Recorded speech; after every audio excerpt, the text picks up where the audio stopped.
asked one of my uncles, was it love that kept you married to my auntie? And he said, no. I ain't married your auntie because I loved her. He said, no. Love, that's too much of an emotional process. I married your auntie because she stayed on my neck. I wouldn't be the man that I am today if it wasn't for her. You see, sometimes I used to tell my friends that love is not enough to hold marriage. Marriage requires a lot. You see, it is good to seek advice from professionals or those who were there before you or those who have that knowledge better than you. It is very important because in every crown there is a testament, there is a scar. In every successful marriage there is a scar.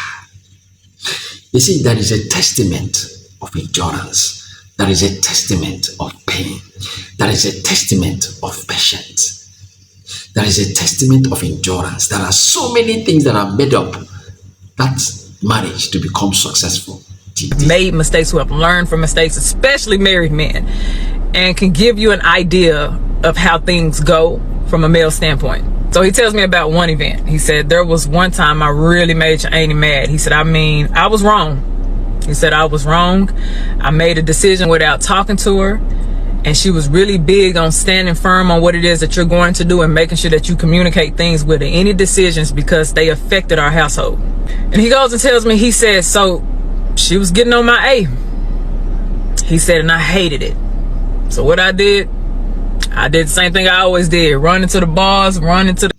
You see, when it comes to man and woman, it is very important you understand so many things, how God bring people together and the purpose.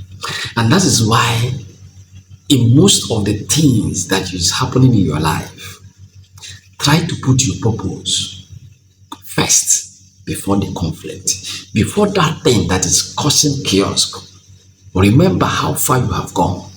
Remember the purpose of you finding each other. It is very important. But most people will tell you there is no purpose. See, I believe in the power of change. I believe in the power of change. People change. Sometimes don't take because of little mistake someone did and tossed away a golden coin just for the sake this person made a mistake. People change. I believe in the power of change. I was running to the parlors, whatever I could to avoid her. He said, and I kept putting up a wall. I kept building a wall against her. And she fought and she fought and she fought to tear that wall down. And eventually the wall was defeating her. That's when I realized I was losing her. He said, every time I made her face that wall and every time I turned my back against her because I didn't want to hear the truth about who I was. I didn't want to sit there and sit in my SHIT. I wanted to run from it. I shut down all the time. She couldn't beat that wall, so she turned away from me and she fixed the problems herself. And that's when she realized she didn't need me. And so I asked myself, well, Uncle, whenever I talk to my clients, I always tell them you need to be able to put the purpose of your marriage and your relationship, your children, your investments, whatever it is, think from a logical standpoint, put that above the conflict. So that way you can defeat the conflict. And he said, well, baby, I wish you were there when I was around. He said, I wish. Enemies are those around you, your family members, your friends. Those people you tell your problem, they are your enemies. The best thing you can do for yourself when you have conflict. Marriage ain't about love. He said, love don't mean nothing. It don't hold nothing. He said, how are you two getting through this journey called life? He said, how are you two fighting the test that marriage and that relationship is going to come with? That's what you need to ask yourself. What tools, what weapons do you all have when you are fighting against the world? Because your marriage and your relationship is going to fight against the world. There's going to be temptation. There's going to be confusion. There's going to be chaos. There's going to be so much. How are you two going to fight against it? Because he told me if you allow the enemy to see any type of weakness in your armor, the enemy is going to go for it. And who is going to be there for you to protect you? That's your helpmate. But he did tell me that it was a hard year because she got tired of him. She got tired of him shutting down. And she turned away from him. He said, and I thought I was losing everything that I had built because I was losing the woman I love. And I just have to add this little splash because it was so funny.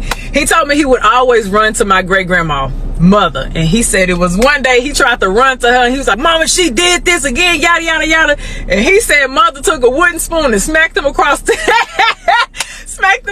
head and told him, hush it.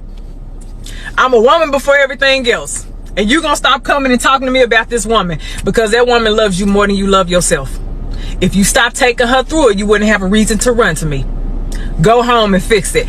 I am so glad I talked to my uncle. Conflict. Sit down, iron it out, discuss about it. Most people shy away from conversation because they don't know how to discuss. They don't want you to feel bad that they don't know what they are doing, or they don't want you to convince them, or you don't want you to know that I'm wrong. That's why most people shy away from conversation. But I don't blame them. Most people, they don't know what is discussion, conversation is all about because no one taught them. Because their parents are busy chasing money and no one had to sit them down to tell them what marriage is all about, the level of tolerance, the level of endurance, and what is the secret, how to make a man to love you, to respect you, how to make a wife to love you, to respect you. We are not taught anymore. We're only preaching single lives, demonizing